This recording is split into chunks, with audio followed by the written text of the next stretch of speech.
بسم اللہ الرحمن الرحیم رب اشرح لی صدری ویسر لی امری واحلل عقدۃ من لسانی یفقہوا قولی۔ اسلامی تعلیمات کے اس پروگرام میں آپ کا بہت بہت خیر مقدم ہے۔ اس پروگرام کے ذریعے ہم قرآن اور حدیث کے قصے اور واقعات آپ کے سامنے رکھتے ہیں اور حضرت محمد صلی اللہ علیہ وسلم کی زندگی کے حالات اور آپ کے اصحاب یعنی کمپینینز کی زندگی کے حالات آپ کے سامنے پیش کرتے ہیں، جس میں ہمارے لیے سبق ہے، رہنمائی ہے اور گائیڈنس کا سامان ہے۔ اور اسی کے ساتھ ساتھ اسلامی تعلیمات کی وہ باتیں بھی ہم آپ کے سامنے رکھتے ہیں جس میں مورل ویلیوز سکھائی گئی ہیں تاکہ ہم اپنے اندر اعلیٰ کیریکٹر پیدا کر سکیں، اعلیٰ اخلاق پیدا کر سکیں اور دنیا اور آخرت میں کامیابی حاصل کر سکیں۔ پچھلی بار حضرت موسیٰ علیہ السلام کے قصے میں ہم نے کچھ باتیں آپ کے سامنے رکھی تھیں، مثلاً توحید، آخرت، نماز، عبادت، ذکر۔ آج انشاءاللہ آخرت کے موضوع پر ہم کچھ باتیں آپ کے ساتھ شیئر کریں گے۔ آخرت کے معنی ہوتے ہیں ہیر آفٹر، یعنی موت کے بعد کی زندگی۔ قرآن کے مطابق انسان کی زندگی اللہ تعالیٰ نے دو حصوں میں تقسیم کی ہے، دو حصوں میں بانٹی ہے، یعنی پری ڈیتھ پیریڈ اور post death period. Pre death period زندگی جو ہماری زندگی ہے جس میں اب ہم ہیں، یعنی 150 سال کی زندگی، یہ دراصل تیاری کا مرحلہ ہے، ٹیسٹنگ پیریڈ ہے، امتحان کا مرحلہ ہے۔ اور اس امتحان کے مرحلے کے بعد جو مرحلہ پیش آئے گا جسے میں نے پوسٹ ڈیتھ پیریڈ کہا، وہ گویا تیاری کے بعد ریوارڈ کا مرحلہ ہوگا۔ یعنی جب اللہ تعالیٰ نے انسان کو پیدا کیا تو اس کو ایٹرنل کریچر کے طور پر پیدا کیا، ابدی مخلوق، ایک ایسا مخلوق، ایک ایسا کریچر جو ہمیشہ ہمیشہ باقی رہے۔ لیکن امتحان کی مصلحت کی وجہ سے، ٹیسٹ کی مصلحت کی وجہ سے اس کی لائف اسپین کو دو حصوں میں بانٹ دیا، پری ڈیتھ پیریڈ اور پوسٹ ڈیتھ پیریڈ۔ جو پری ڈیتھ پیریڈ ہے وہ دراصل تیاری کا مرحلہ ہے، یعنی پریپریٹری پیریڈ ہے، اور پوسٹ ڈیتھ پیریڈ ریوارڈ کا مرحلہ ہے۔ جو مادی تصور حیات ہے، یعنی مٹیریل کانسیپٹ آف لائف، اس کے مطابق لوگوں کا یہ ماننا ہے کہ بس یہ جو زندگی ہے یہی سب کچھ ہے اور موت کے بعد سب ختم۔ لیکن قرآن سے جو ہمیں بات معلوم ہوتی ہے، جو قرآن کا زندگی کا تصور ہے، وہ ہوپ بیسڈ ہے، یعنی اس کے مطابق زندگی موت پر ختم نہیں ہوتی بلکہ کنٹینیو رہتی ہے، صرف فیز بدل جاتا ہے، مرحلہ بدل جاتا ہے۔ تو انسان کی جو فطرت ہے، جو اس کی نیچر ہے، اس میں یہ شامل ہے کہ وہ ابدی طور پر زندہ رہنا چاہتا ہے، ابدی طور پر باقی رہنا چاہتا ہے، ایٹرنلی وہ رہنا چاہتا ہے، ہمیشہ ہمیشہ رہنا چاہتا ہے، یعنی وہ ایک ابدی فلفلمنٹ چاہتا ہے۔ جو خواہشات اس کے اندر ہیں، جو ڈیزائرز ہیں، جو خواہشات کا سمندر اس کے اندر بھرا ہوا ہے، وہ چاہتا ہے کہ اس کا فلفلمنٹ ہو۔ تو آخرت کے نظریے کو ماننے سے لائف کا فینومینا پوری طرح سے ایکسپلین ہو جاتا ہے، یعنی انسان ایک میننگ فل بینگ ہے، ایک بامانِ ہستی ہے، اور لائف ایک میننگ فل فینومینا ہے۔ پوری کائنات میں صرف انسان ہی ہے جو یہ جانتا ہے کہ لائف کیا ہے۔ باقی جو کریچر ہیں، سمندر، پیڑ پودے، زمین آسمان، سورج چاند ستارے، ان کا یہ سوال نہیں ہے کہ زندگی کیا ہے۔ تو آخرت کے اس عقیدے کو ماننے سے آدمی کو ایکسپلینیشن مل جاتا ہے کہ زندگی کیا ہے اور موت کیا ہے۔ اور اگر کوئی شخص یہ سمجھے کہ موت کے بعد زندگی ختم ہو جاتی ہے تو زندگی کو ایکسپلین نہیں کیا جا سکتا، لائف کو ایکسپلین نہیں کیا جا سکتا۔ یعنی کیوں خدا نے اتنی بڑی یونیورس بنائی، اتنی بڑی کائنات بنائی، اور اس میں سولر سسٹم ہے، اس میں سٹارز ہیں، پلینٹس ہیں، اس میں گیلیکسیز ہیں، اور یہ دنیا بنائی جس میں ہر چیز صحیح طریقے سے بیلنس جس میں ہے اور ہارمنی ہے اور بیوٹی ہے، تو یہ ساری چیزیں ایکسپلین نہیں ہوتی کہ یہ خدا نے کس لیے بنائی۔ اگر زندگی بس یہیں ختم ہو جاتی تو ظاہر ہے خدا نے اتنی بڑی یونیورس کیوں بنائی، اس کا پرپس سمجھ میں نہیں آتا۔ اسی کو قرآن میں کہا گیا ہے ربنا ما خلقت ھذا باطلا، کہ جو اہل ایمان ہیں وہ دعا کرتے ہیں اور پھر کہہ اٹھتے ہیں کہ اے خدا تو نے یہ سب چیزیں بے مقصد نہیں بنائی، پرپس لیس نہیں بنائی، ضرور ان سب چیزوں کے پیچھے ایک بہت ہی گہرا مقصد اور پرپس چھپا ہوا ہے۔ اسی لیے قرآن میں بار بار سوچنے کے لیے کہا گیا ہے۔ قرآن میں تدبر، تبسم، تذکر، لیدبروا آیاتہ، ایسے قرآن میں آیا الذین یتفکرون فی خلق السماوات والارض، کہ وہ لوگ زمین اور آسمان کے تخلیق، اس کی کریشن پر سوچتے ہیں۔ تو یہ سب چیزیں جب انسان سوچے گا گہرائی سے تو اس کے اوپر یہ کھل جائے گا کہ انسان کی فطرت میں، اس کی نیچر میں ڈیزائرز کیوں ہیں، کیوں ایٹرنیٹی کی فیلنگ ہے، کیوں فلفلمنٹ کی فیلنگ ہے۔ قرآن سے ہمیں پتہ چلتا ہے کہ جب قیامت آئے گی تو سارے ہی انسان حشر کے میدان میں جمع کیے جائیں گے اور خدا ظاہر ہوگا، تو سارے لوگ سجدے میں گر جائیں گے سوائے ان لوگوں کے جنہوں نے اس دنیا میں خدا کا انکار کیا۔ قرآن میں اس بات کو اس طرح کہا گیا وَقَدْ كَانُوا يُدْعَوْنَ إِلَى السُّجُودِ وَهُمْ سَالِمُونَ، کہ دنیا میں ان کو سجدے کے لیے بلایا جاتا تھا، اللہ تعالیٰ کے آگے جھکنے کے لیے بلایا جاتا تھا، تو وہ اس کا انکار کرتے تھے۔ تو قرآن سے ہمیں یہ پتہ چلتا ہے کہ آخرت میں سارے انسان، ساری ہیومینٹی 3 گروپس میں تبدیل ہو جائے گی۔ وَكُنْتُمْ أَزْوَاجًا ثَلَاثًا، پہلا گروپ ہوگا السابقون کا یعنی آگے والے، اور دوسرا گروپ ہوگا اصحاب الیمین کا یعنی رائٹ ہینڈ والے، اور تیسرا گروپ ہوگا اصحاب الشمال یعنی لیفٹ ہینڈ والے۔ جو پہلا گروپ ہوگا السابقون، وہ لوگ ہوں گے جو خدا کی معرفت اور عمل میں سب سے آگے بڑھے ہوئے ہوں گے، اور جو اصحاب الیمین ہوں گے وہ گروپ ہوگا جو عام بلیورز ہوں گے، اور جو اصحاب الشمال ہوں گے وہ لوگ ہوں گے جنہوں نے خدا کا انکار کیا اس دنیا میں، اور جنت سے ان کو محرومی ملے گی۔ تو اس طریقے سے جو آگے والے ہوں گے، جو فارموسٹ جنہیں کہا گیا، وہ سب سے معرفت میں اور عمل میں سب سے آگے بڑھے ہوئے ہوں گے۔ تو اسی لیے قرآن میں بار بار سوچنے کے لیے کہا گیا ہے کہ زمین و آسمان پہ غور کرنے کے لیے کہا گیا الذین یتفکرون فی خلق السماوات والارض، کہ وہ لوگ زمین اور آسمان کی کریشن پہ غور کرتے ہیں۔ تو جب انسان سوچے گا، غور و فکر کرے گا، جسے قرآن میں تدبر کہا گیا ہے، تب اس کے اوپر یہ کھل جائے گا کہ انسان کی فطرت میں اللہ تعالیٰ نے ڈیزائرز کیوں رکھیں، ایٹرنیٹی کی فیلنگ کیوں رکھی، اور فلفلمنٹ کا جذبہ کیوں رکھا۔ تو عام طور پہ لوگ یہ سمجھتے ہیں کہ رسول اللہ صلی اللہ علیہ وسلم آخرت میں سب کی شفاعت کر دیں گے اور سارے لوگ جنت میں چلے جائیں گے۔ دراصل یہ بات درست نہیں ہے۔ شفاعت کے معنی ہیں کہ آخرت میں اللہ تعالیٰ جو پیغمبر ہوں گے اور نبی ہوں گے اور جو داعی ہوں گے جنہوں نے خدا کے دین کو لوگوں تک پہنچایا ہوگا، ان کو یہ ایک اعزاز اللہ تعالیٰ دے گا، ایک یہ آنر ہوگا ان کے لیے کہ ان کے ذریعے اللہ تعالیٰ اعلان کروائے گا ان لوگوں کے نام جو خدا، جن کے بارے میں خدا نے جنت کا فیصلہ فرمایا ہے۔ تو جنت دراصل اسی دنیا کی ایک پرفیکٹ صورت ہوگی، جہاں بورڈم نہیں ہوگا، جہاں غم نہیں ہوگا، جہاں تکلیف نہیں ہوگی، اور ساری چیزیں وہاں آئیڈیل طور پر ہوں گی۔ لیکن جو سب سے بڑی چیز جنت میں ہوگی وہ اسپریچول فلفلمنٹ ہے۔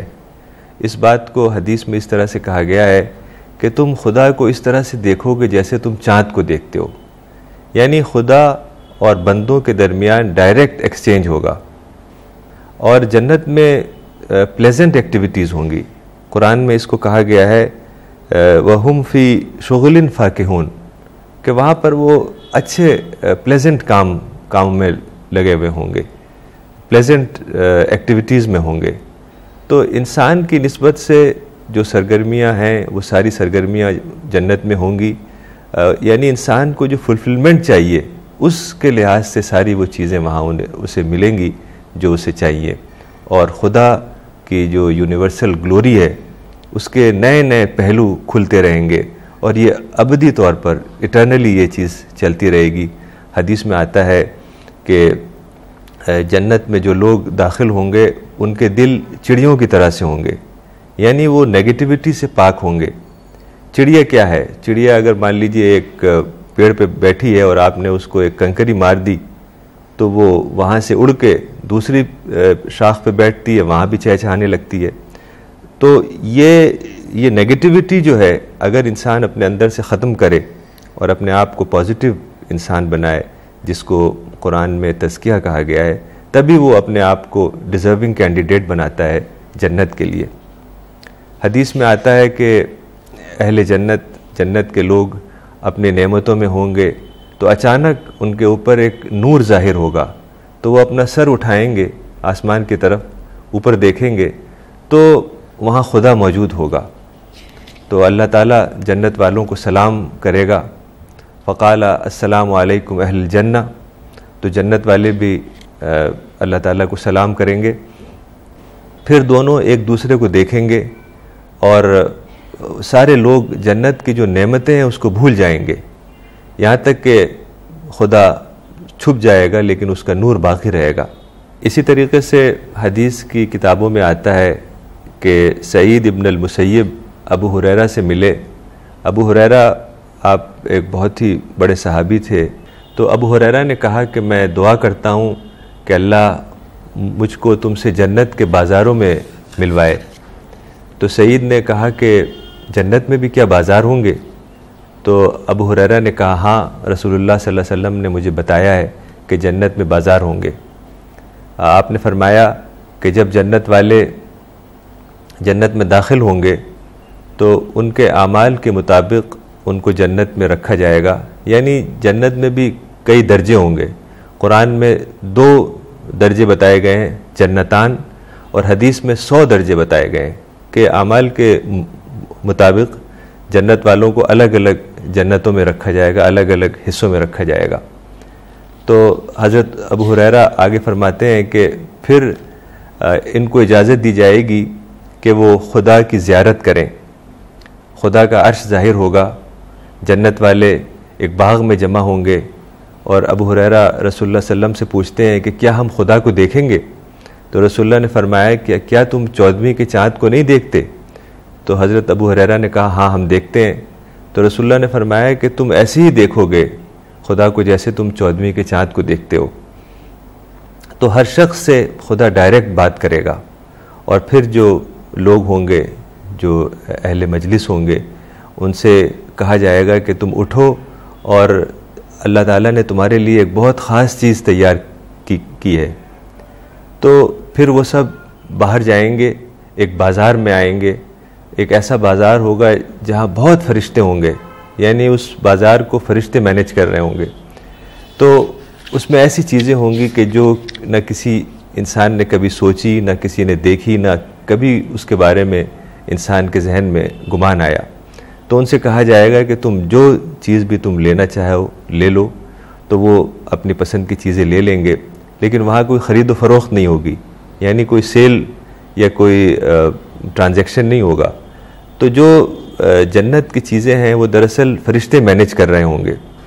انسان اس دنیا میں چیزیں کرتا ہے، یعنی وہ چیزیں بناتا ہے، سویلائزیشن بناتا ہے، لیکن آخرت میں جنت کا جو سویلائزیشن ہوگا وہ فرشتے مینیج کریں گے، انسان کو وہاں کچھ نہیں کرنا۔ تو آخرت یا جنت، جہنم، قیامت کی جو باتیں قرآن اور حدیث میں آئی ہیں وہ دراصل سمبولک سینس میں ہیں، تاکہ انسان اس کو کسی حد تک سمجھ سکے، چونکہ انسان کے اندر جو لمیٹیشنز ہیں اس کی وجہ سے وہ غیب کی باتیں، بیونڈ اسپیس اینڈ ٹائم کی جو ریالٹیز ہیں اس کو نہیں سمجھ سکتا۔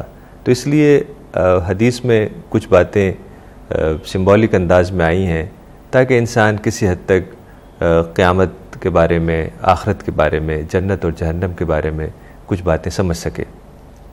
تو آج پروگرام کو ختم کرنے سے پہلے میں چاہوں گا کہ آپ کے سامنے ایک دعا رکھوں۔ غالباً یہ دعا آپ کو یاد بھی ہوگی۔ یہ دعا ہے ربنا آتنا فی الدنیا حسنہ وفی الآخرۃ حسنہ وقنا عذاب النار، یعنی اے ہمارے رب، ہمیں دنیا کی اچھائی ہمیں دے دے اور آخرت کی بھی اچھائی ہمیں دے دے، اور ہمیں جہنم کے عذاب سے بچا۔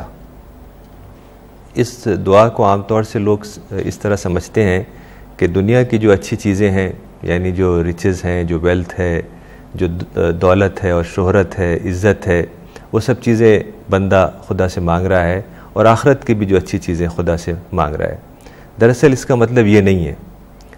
ربنا آتنا فی الدنیا حسنہ کے معنی ہے کہ اللہ تعالیٰ تو مجھے وہ چیز دے دے دنیا کی جو تیرے نزدیک اچھی ہے۔